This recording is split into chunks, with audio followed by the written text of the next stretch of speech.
2025 উচ্চ মাধ্যমিক দর্শন পরীক্ষায় এই এসিকিউগুলো 100% কমন। যারা লেখনি লিখে নেবে। এটা কোন চ্যাপ্টার? আরোহ অনুমানের স্বরূপ, নবম অধ্যায়। এই নবম অধ্যায় থেকে এমসিকিউ আসবে, এসিকিউ আসবে। এগুলো এসিকিউ যারা লেখনি তাদের জন্য শেয়ার করছি। আর এমসিকিউগুলো প্লেলিস্ট ভিজিট করে 2025-এর ফুল টিউশন এই অধ্যায়টা ক্লিক করে ওখান থেকে এমসিকিউগুলো লিখে নেবে। কারণ এমসিকিউ আর এসিকিউ যদি 40-এ 40 পেতে হয় তাহলে আমার ফুল টিউশনে তোমাকে এমসিকিউ এসিকিউগুলো যেগুলো অধ্যায় ধরে লিখে দিয়েছি সেগুলো মুখস্থ করে নেবে। ক্লিয়ার? কারণ 100-তে 100 অত সহজ না পাওয়া। ওই 10টা এমসিকিউ আর 10টা এসিকিউ পড়ে গেলাম। ফিলোসফিতে অন্য সাবজেক্টের সঙ্গে ফিলোসফিকে যে গুলিয়ে ফেলবে তাহলে মুশকিল আছে, আলটিমেটলি সময়টাই তোমার নষ্ট হবে। আর 8 মার্ক নোটস, লজিক সব কমপ্লিট করে দিই। ফুল টিউশন মানে ফুল টিউশন। প্লেলিস্ট ভিজিট করো, সব পেয়ে যাবে। তোমার যা যা দরকার সব পেয়ে যাবে। কোন অধ্যায় সমস্যা, কোন অধ্যায় নোটস, এমসিকিউ এসিকিউ পুরো টিউশনটা দেখে নাও। এখন কিন্তু এক্সট্রা ক্লাস চলছে, হ্যাঁ, প্রতিদিন।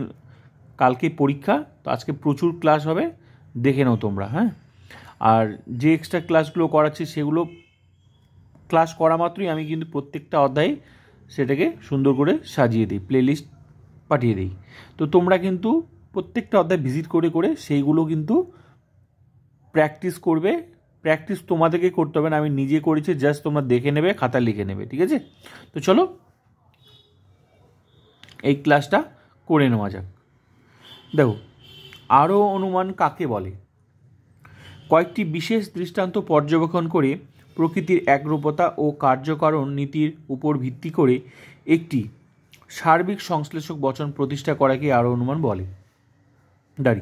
সামান্যীকরণ বলতে কি বোঝো? কতগুলি বিশেষ মূর্ত দৃষ্টান্ত পর্যবেক্ষণ করে সমজাতীয় সমগ্র বিষয়ের বিমূর্ত ধারণা গঠনের মানসিক প্রক্রিয়াকে সামান্যীকরণ বলে। আরোহ অনুমান সংক্রান্ত লাভ বা ঝাঁপ কাকে বলে? আরোহ অনুমানে বিশেষ জ্ঞাত সত্য থেকে সামান্য জ্ঞাত সত্যে অগ্রসর হওয়াকে দার্শনিকরা আরোহ অনুমান সংক্রান্ত লাভ বা ঝাঁপ বলেছেন। নেক্সট, আরোহ অনুমানে স্তর বিভাগগুলি উল্লেখ করো। সংজ্ঞায়ন, পর্যবেক্ষণ, বিশ্লেষণ, শ্রেণীকরণ, অপনয়ন, প্রকল্প প্রণয়ন, সার্বিকীকরণ, যাচাইকরণ, সিদ্ধান্ত গ্রহণ।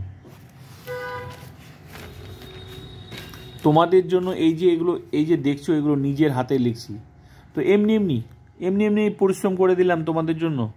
যদি ইম্পর্টেন্ট না হয়, আমার ফুল টিউশন একটা ফুল টিউশন পড়াতে কতটা পরিশ্রম হয় যারা টিউশন পড়েছো তোমরা নিজেরাই জানো। ঠিক আছে? সেখানে নিজের হাতে তোমাদেরকে পুরো টিউশনটা লজিক থেকে, নোটস থেকে, এমসিকিউ পুরো অধ্যায় ধরে 12টা অধ্যায়, অত সহজ? 100-তে 100 যদি লক্ষ্য থাকে অবশ্যই পড়বে। প্লেলিস্ট ভিডিও সব পেয়ে যাবে। আরোহ অনুমানের মূল সমস্যা কি?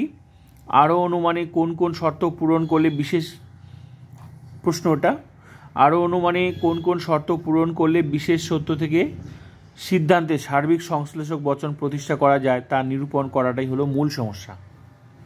নেক্সট, কার্যকারণ নিয়ম কাকে বলে? এই পৃথিবীতে কোনো ঘটনা কার্য বিনা কারণে ঘটে না। এই নিয়মকেই কার্যকরণ নিয়ম বলে। নেক্সট, আরোহ অনুমানের বস্তুগত ভিত্তিগুলি কী কী? পর্যবেক্ষণ ও পরীক্ষণ। নেক্সট, পর্যবেক্ষণ কি? নির্দিষ্ট কোনো উদ্দেশ্য নিয়ে কোনো কিছু প্রত্যক্ষ করাই হলো পর্যবেক্ষণ। নেক্সট, পরীক্ষণ কি? কৃত্রিম পরিবেশে কোনো বিষয়কে বিশ্লেষণ করাটাই হলো পরীক্ষণ। নেক্সট, প্রকৃতির একরূপতা নীতি কাকে বলে? যে নীতি অনুসারে প্রকৃতি সম অবস্থায় সম আচরণ করে তাকে প্রকৃতি একরূপতা নীতি বলে। নেক্সট, তথাকথিত আরোহ অনুমান কাকে বলে? যে আরোহ অনুমানের মধ্যে প্রকৃত আরোহ অনুমানের কোনো না কোনো বৈশিষ্ট্যের অভাব থাকে তাকে তথাকথিত আরোহ অনুমান বলে। নেক্সট, বৈজ্ঞানিক আরোহ অনুমান কি? প্রকৃতির একরূপতা ও কার্যকর নীতির ভিত্তিতে সিদ্ধান্তে বিশেষ থেকে সামান্য বচনের প্রতিষ্ঠাকরণকেই বৈজ্ঞানিক আরোহ অনুমান বলা হয়। নেক্সট, বৈজ্ঞানিক আরোহ অনুমানের উদাহরণ দাও। রাম বুদ্ধিমান, শ্যাম বুদ্ধিমান, যদু বুদ্ধিমান, মধু, অতএব সকল মানুষের বুদ্ধিমান।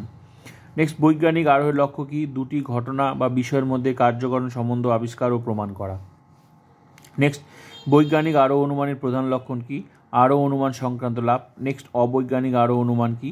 যে আরোহ অনুমানে কার্যকরণ সম্পর্কের উপর নির্ভর না করে অবাধ অভিজ্ঞতার ভিত্তি বিশেষ বচন থেকে সামান্য বচন প্রতিষ্ঠা করা হয় তাকে অবৈজ্ঞানিক আরোহ অনুমান বলা হয়।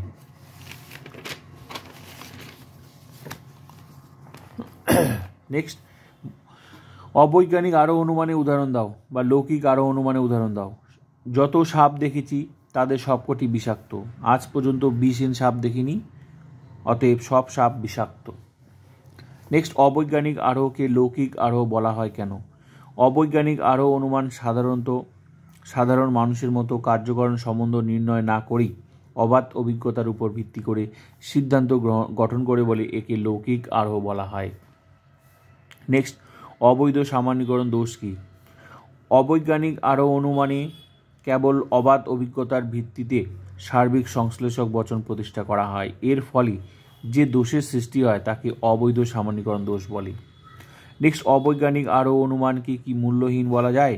উত্তর না, কারণ আমরা দৈনন্দিন জীবনে কার্যকরণ নিয়মের উপর নির্ভর না করে অনেক সময় অবাধ অভিজ্ঞতার ভিত্তিতেই সিদ্ধান্তে উপনীত হই। নেক্সট, অপূর্ণ বা সরল গণনামূলক আরোহ অনুমান কি? যে আরোহমূলক অনুমানে দুটি ঘটনার মধ্যে নিয়মিত অবস্থান লক্ষ্য করে সামান্যীকরণ করা হয় তাকে অপূর্ণ বা সরল গণনামূলক আরোহ অনুমান বলে। নেক্সট, পূর্ণ গণনামূলক আরোহ অনুমান কাকে বলে? যে অনুমানে আমরা সমস্ত দৃষ্টান্ত পর্যবেক্ষণ করে একটি সার্বিক সংশ্লেষক বচন প্রতিষ্ঠা করি তাকে পূর্ণ গণনামূলক আরোহ অনুমান বলে। উপমা যুক্তি কাকে বলে বা সাদৃশ্যমূলক আরোহ অনুমান কি?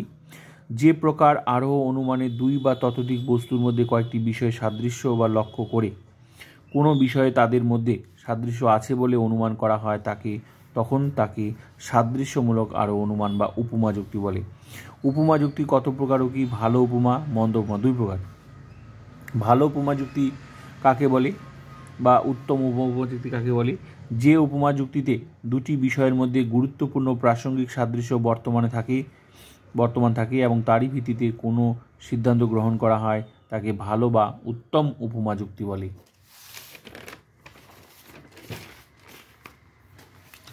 নেক্সট, ভালো বা উত্তম উপমা যুক্তির উদাহরণ দাও। রাম ও শ্যাম দুজনেরই রক্তে ম্যালেরিয়ার জীবাণু পাওয়া গেছে, প্রথম লাইন। দ্বিতীয় লাইনে রাম কুইনাইন খেয়ে ভালো হয়েছে, অতএব শ্যামও কুইনাইন খেয়ে ভালো হবে। নেক্সট, মন্দ উপমা যুক্তি কাকে বলে? যে উপমা যুক্তিতে দুটি বিষয়ের সাদৃশ্য নিছকই আকস্মিক, বাহ্যিক, অপ্রাসঙ্গিক ও কম গুরুত্বপূর্ণ হয় এবং তারই ভিত্তিতে কোনো সিদ্ধান্ত গ্রহণ করা হয় তাকে মন্দ বা দুষ্ট উপমা যুক্তি বলে। যেমন, মন্দ উপমা যুক্তির একটি উদাহরণ দাও। কুকুর ও চেয়ার উভয়েরই 4টি পা আছে, প্রথম লাইন। দ্বিতীয় লাইনে কুকুর কামড়াতে পারে, অতএব চেয়ারও কামড়াতে পারে।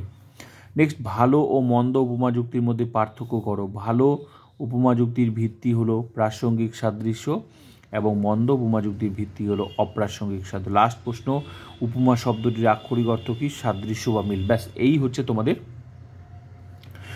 এই অধ্যায় থেকে এসিকিউ। এই অধ্যায়ের এমসিকিউগুলো দেখে নেবে, প্লে লিস্ট ভিজিট করো, পেয়ে যাবে। আর একটা কথা মনে রাখবে, এখন যে ক্লাসগুলো চলছে extra class, logic very very important. আজকে প্রচুর ক্লাস হবে যেহেতু কালকে পরীক্ষা আছে। তো প্রত্যেকটা অধ্যায়ের যে লজিকগুলো দরকার আমি প্র্যাকটিস করাচ্ছি সেগুলো অবশ্যই করবে। আর আমি লজিকগুলো করা মাত্রই কিন্তু যে অধ্যায় সেই অধ্যায়ে পাঠিয়ে দিই গ্রুপে। তো প্রত্যেকটা অধ্যায় সুন্দর করে সাজানো, প্রত্যেকটা অধ্যায় ভিজিট করে ক্লাসগুলো করো। যদিও তোমরা ভিডিওস অপশানে ক্লিক করলেও প্রত্যেকটা পাবে, কিন্তু সেগুলো এলোমেলো পাবে, যে কোনো অধ্যায়ের পাবে। আর প্রত্যেকটা অধ্যায় সুন্দর করে সাজানো আছে প্লেলিস্টে। তো প্লিজ শেয়ার বন্ধুদেরকে যাদের পরিবেশন দরকার।